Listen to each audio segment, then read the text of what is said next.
Well, hello there guys, and welcome back to the channel. Right, so we are carrying on with our December ranking series. So year-end ranking for, well, basically everything in the game and then some. We have ranked 2023 champions, all 6 classes in their respective ranks, each class top 10s, overall top 20 champions in the game, and top 10 BG attackers in my opinion. Today we are taking a look at top 10 BG defenders in my opinion, and here the criteria for picking who qualifies as a defender and who qualifies as a dual purpose champion is fairly straightforward. Champion that you will be drafting 90% of the time for your defense. Very simple, because some of these champions could easily also make it in dual purpose list, and there's always an argument made for any defender's offensive viability in case of a lot of top champions that just randomly end up being used on attack, but that's always kind of like circumstance pressing type of thing. These are all going to be champions that you will almost always draft for defense, or, with defense in mind. That said, like every other list that we have seen here, it is my personal opinion mixed together with the game use and the current game relevance and trends, with metas, with the frequency we see these champions used at the highest levels of the game, and so on and so forth.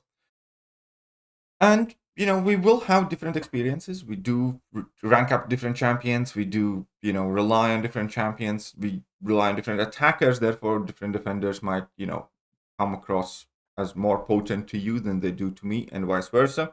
So keep that in mind. Constructive criticism is always welcome, but, keep it like that.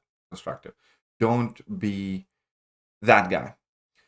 And without any further delay, let's just jump right in that. So, when it comes to defenders, there are like 8 defenders that I feel like are above the rest. And I did want to point that out as well. It is quite important to realize that, running half a deck of champions that are exclusively defenders is typically going to be a bad idea. So even some of the champions that I have on this list, I have either left, unranked, waiting for a 7-star, or even if I have them ranked up, there will be plenty of times when I will leave them out of my deck, because there's only a set amount of defenders that you can run at any given meta, and how well they are performing will often depend on the meta specifically.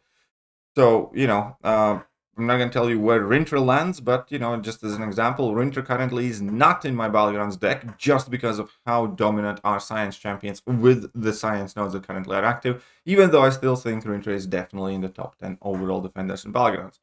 And that is a bit different subject altogether about, how to balance your deck, how many, unique attackers you should be bringing, how many specific defenders, and so on and so forth.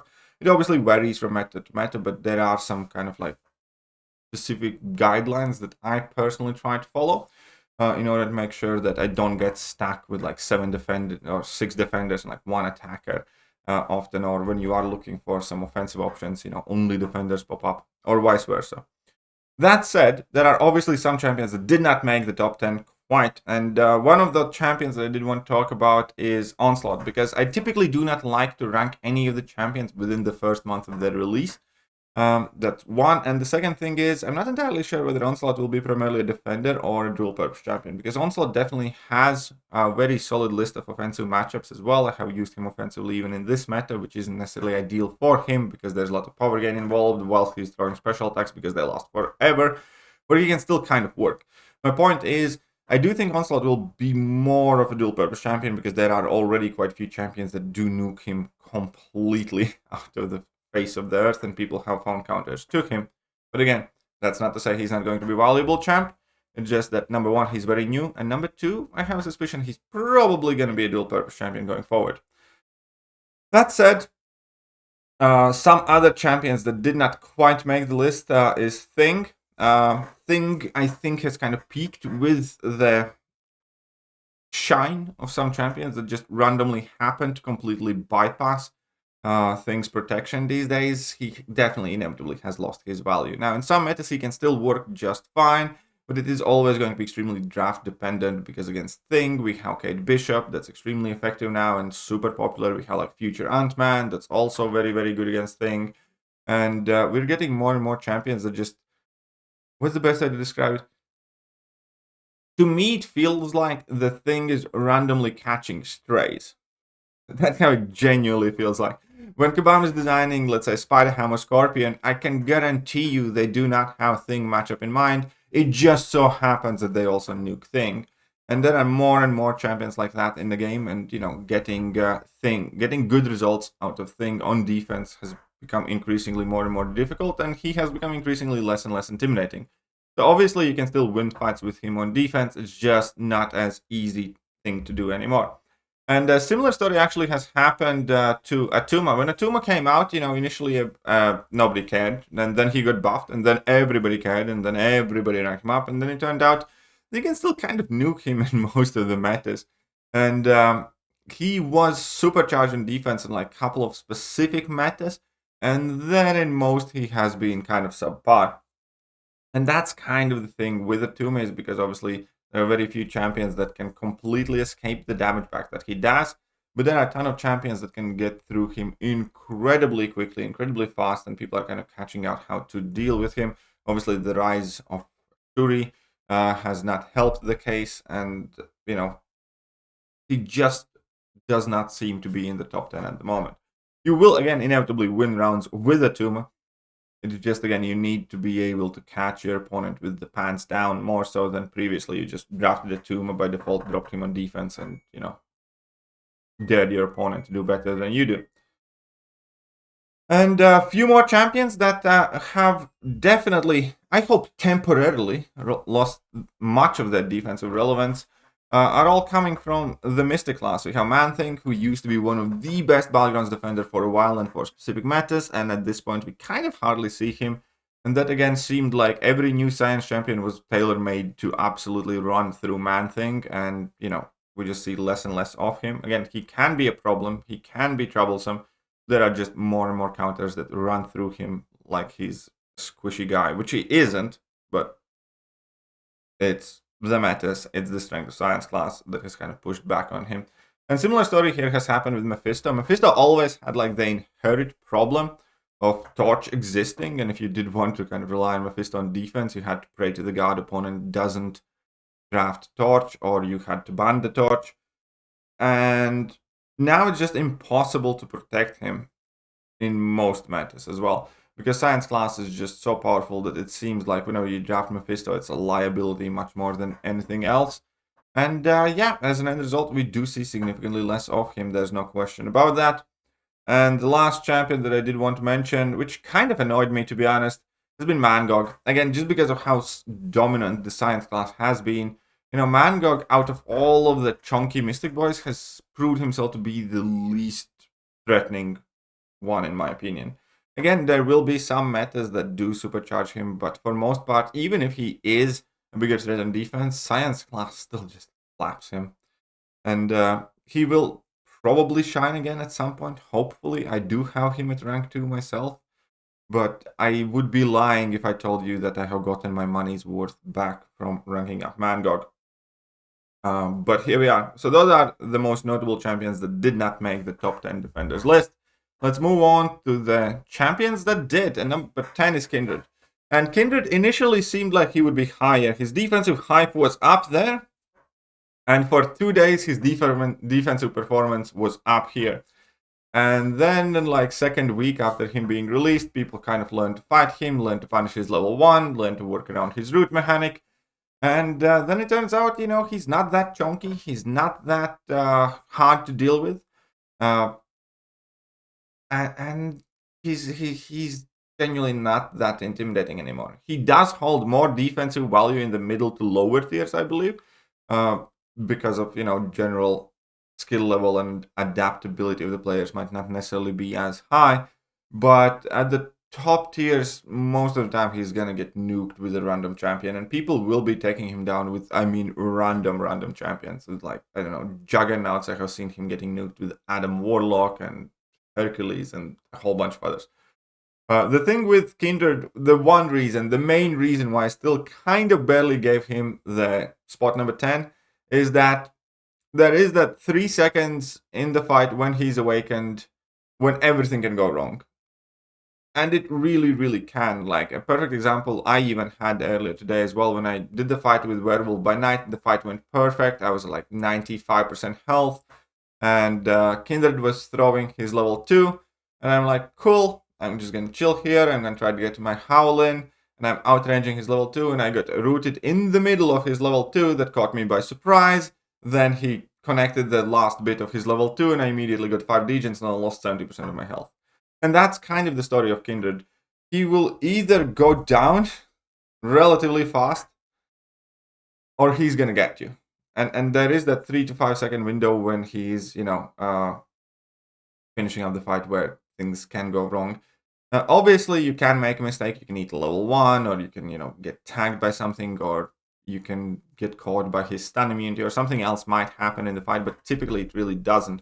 If it wouldn't be for his awakened ability, I definitely wouldn't put him in here, but because of his awakened ability, because of the root at end of the fight that can catch you off guard and, does regardless how good you are at times, I think, I'm going to leave him at spot number 10.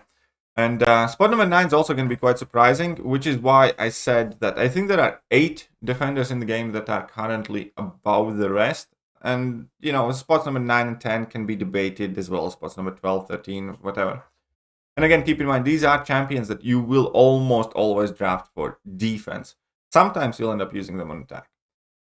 And with that, we have Terax. I think a lot of community is kind of sleeping on Terax still, because he is a tough defender. He's not tough to kill. Like, almost always against Terax, you're going to end up bringing him down. Well, the question is how fast you're going to be, because he can stall you much better than people realize, because he will put those armor breaks on you, and most of the cases you're not going to be able to completely do without that. And then inequity is going to slow you down even further, and then when he throws his specials, you need to wait that out, and if there's any power gain mechanics, that can be even more frustrating. So he can, stall you for a fair bit, and obviously the second bit is you still inevitably end up taking some energy chip damage. And there are a handful of champions that will absolutely run through Terax, but the same can be said about virtually any other champion, that you are placing in defense. We have Nimrod for Domino, for instance.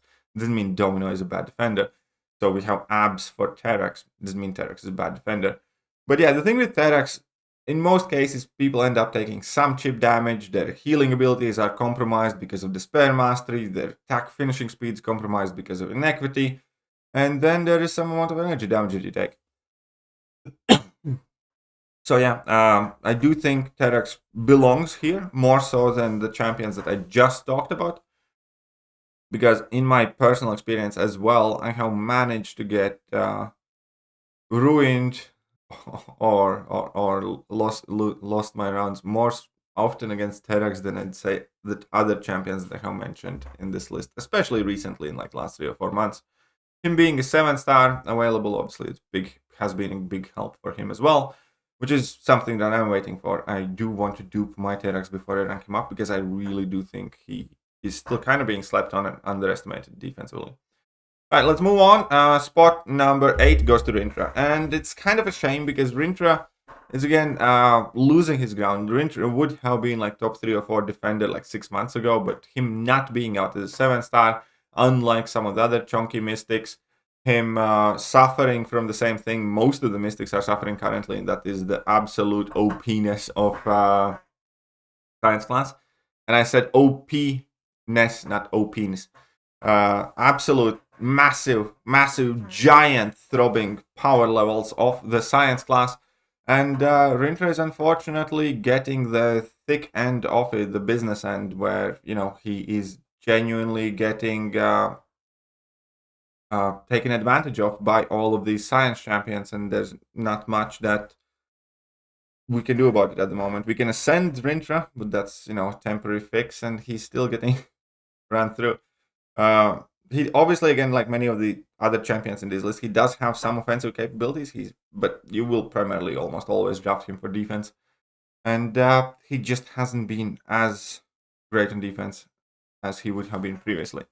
All right, let's move on. Spot number 7, and spot number 7 is another champion that's kind of slowly going away, but also at the same time managing to be one of the most frustrating defenders, and that's Nick Fury. Again, Nick Fury doesn't exist as a 7-star, so his relative power level is going to be falling, and there will be champions that nuke him faster and faster and faster. And we see that. Nick Fury used to be that champion that often forced a timeout or a 100-second fight.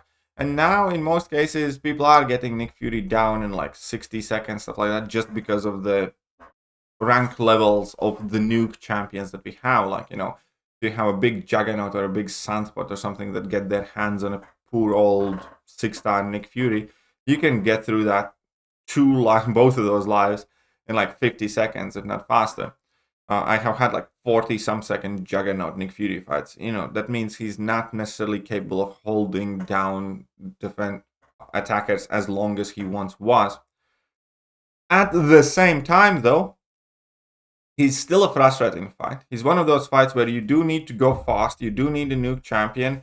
You cannot be super cautious. And in between the current game AI being an absolute biznut, and also in between Nick Fury just randomly throwing level 1s or some things going, slightly wrong that can be extremely punishing for him, he still manages to be one of those champions you always need to take in consideration. He might not necessarily be the auto-draft option that he once was, but a well-placed Nick Fury will definitely cause a lot of troubles, and even if you do get a counter for him, there's still, somewhat decent chance that something might go wrong when you're fighting against Nick Fury, with him throwing level 1s, with, you being forced to take a few blocked hits in order to push him to level 2, in which case, in the second life, that's going to be a ton of chip damage. And yeah, the man's still putting in work. The man is still a defensive force in Battlegrounds, without a doubt. Moving on to spot number, 6, 7 now? To the next spot up. We have Killmonger. And Killmonger has kind of been a surprise because once he got released as 7-star, he kind of got his second life as a defender to a point where even perfect counters against him most of the time do take, significant fight duration. I'd say pretty much everything is slower against Killmonger than they are against Nick Fury these days, even though he just has the one health bar.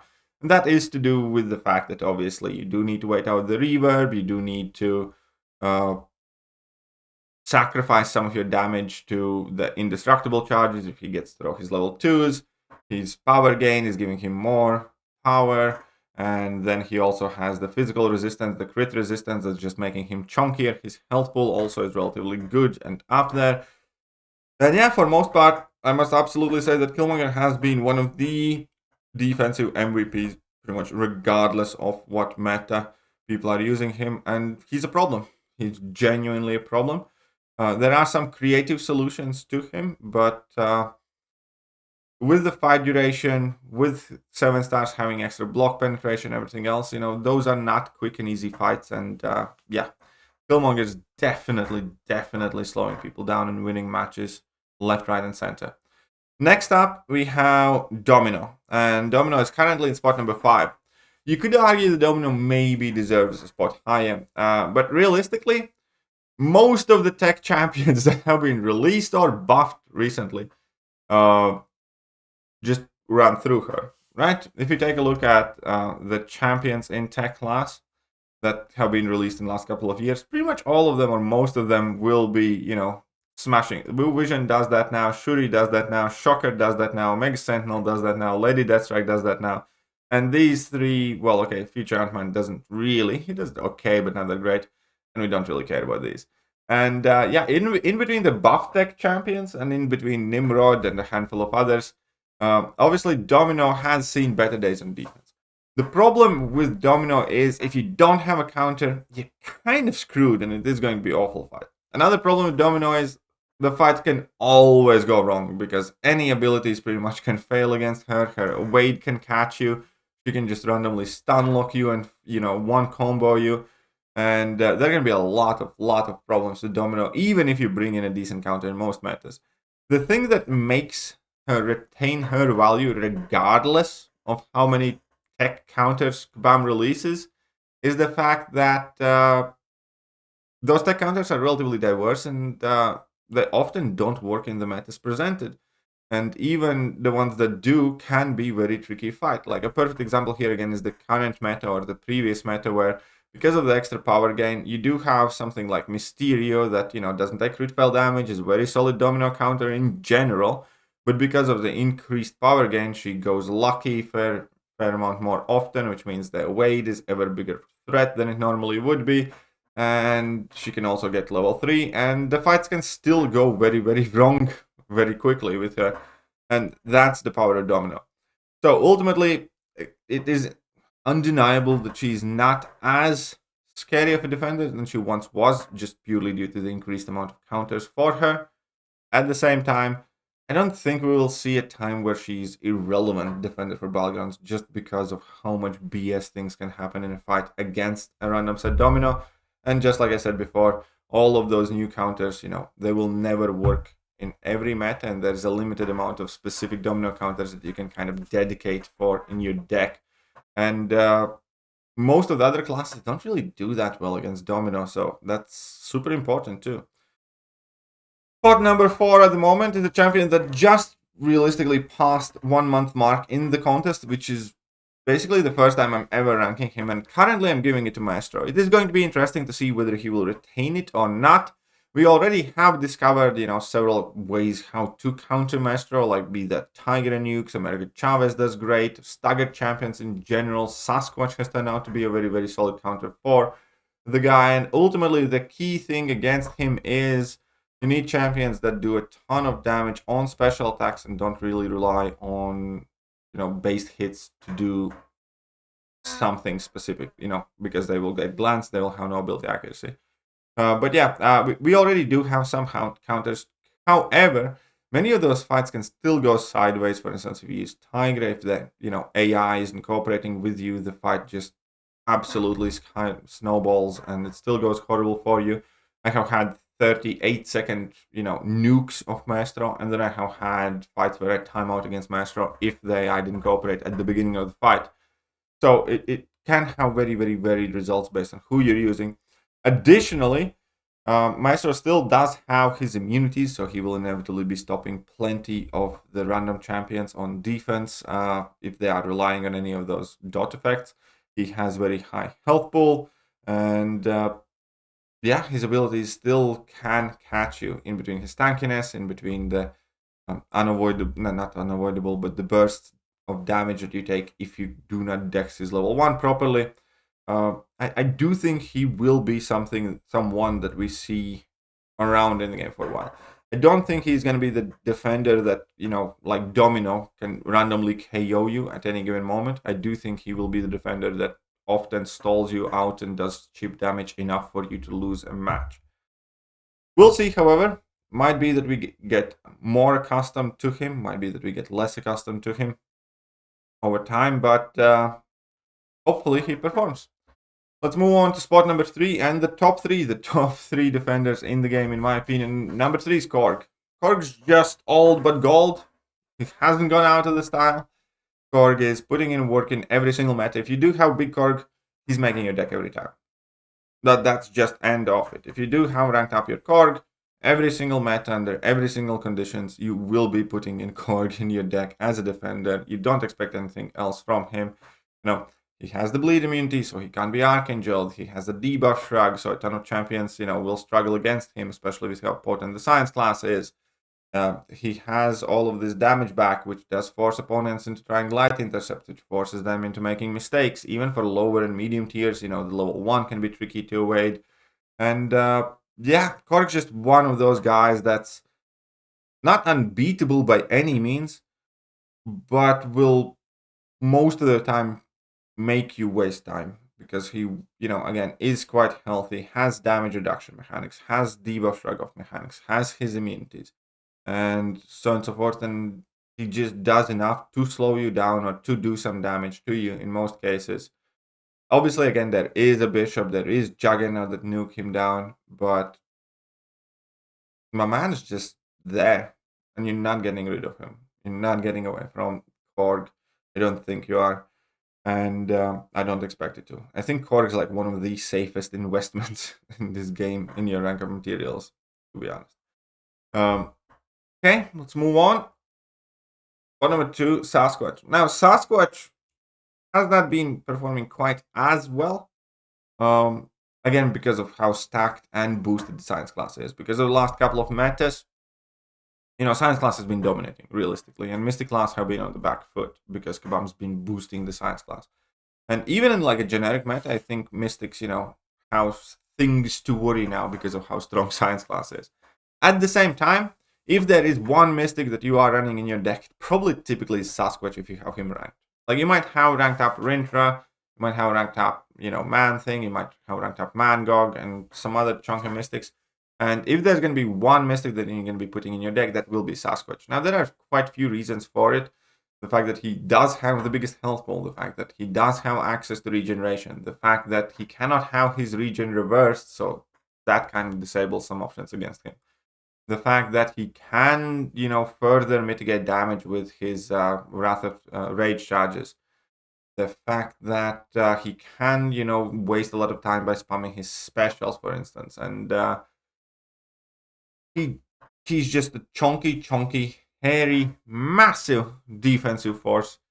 And regardless of how well Science Champions do, he's often worth drafting just for opponents to force into those Science Champions. Then again, he's kind of decent-ish enough offensively, just like Domino, just like Nick, by the way, just like Rinter, just like Terex. They're still almost always drafted for defense, but Sasquatch is one of those defenders that you can also use offensively. Recently, he has been having more popularity as an attacker as well.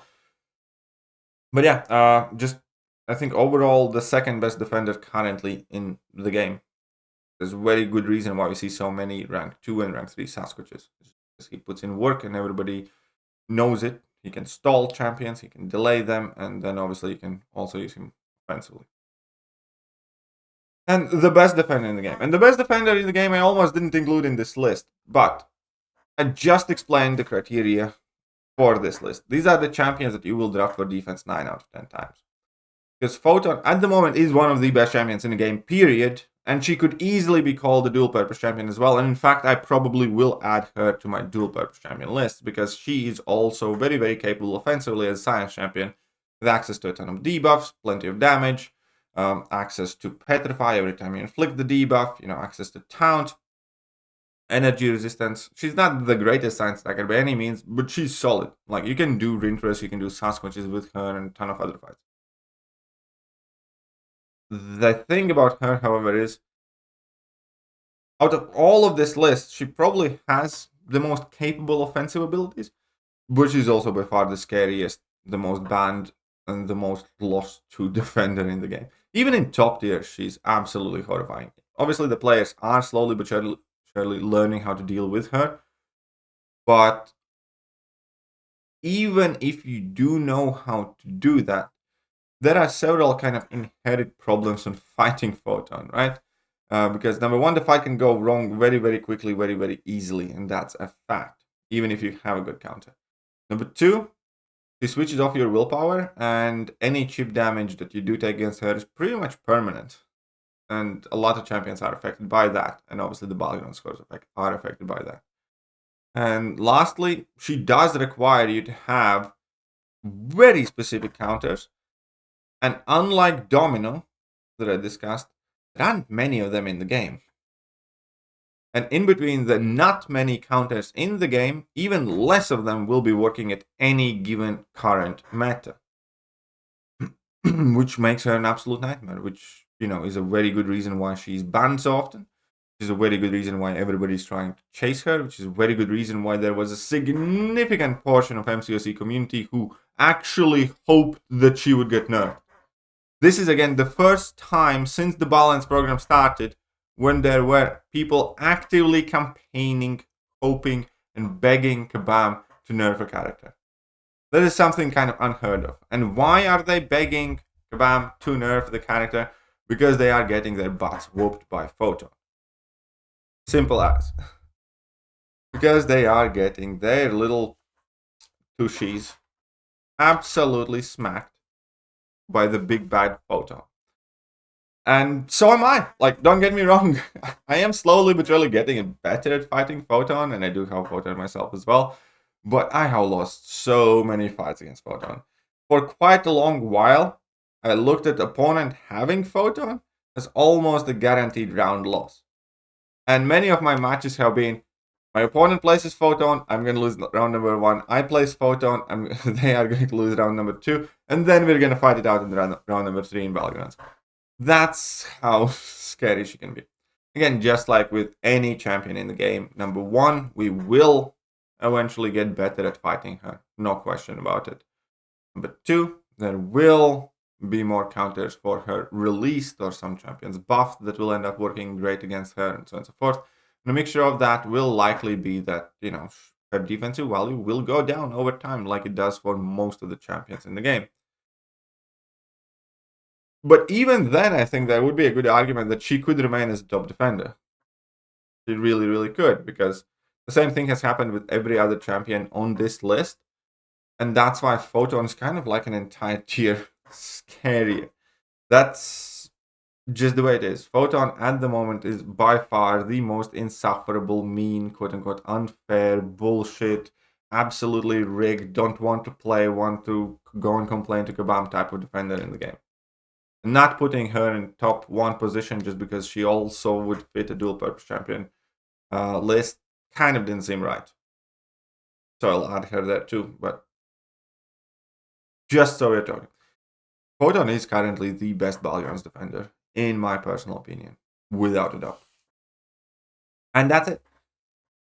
Obviously, again, keep in mind that the criteria for this video was that these are the champions that you will draft 90+% of the time with defense in mind.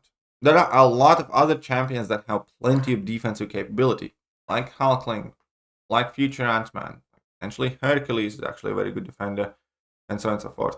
But those will be champions which you will draft like 30-70, 40-60, 50-50 for defense and attack, both things on your mind simultaneously. So that is the distinction that I wanted to draw. So this is my top 10 defenders list, specifically champions that you will almost always draft for defense. And yeah, the champions that didn't quite make the list are Mangog, Thing, Atuma, Mephisto, Man-Thing, and the special exception goes to Onslaught, which I will not be including in this or the dual-purpose champion list, because I'm, number 1, unsure where he belongs, and number 2, I typically do not like ranking the champions within the first month. That said, that will be it for today's video. I hope you guys enjoyed it, and I will catch you guys soon. Bye-bye.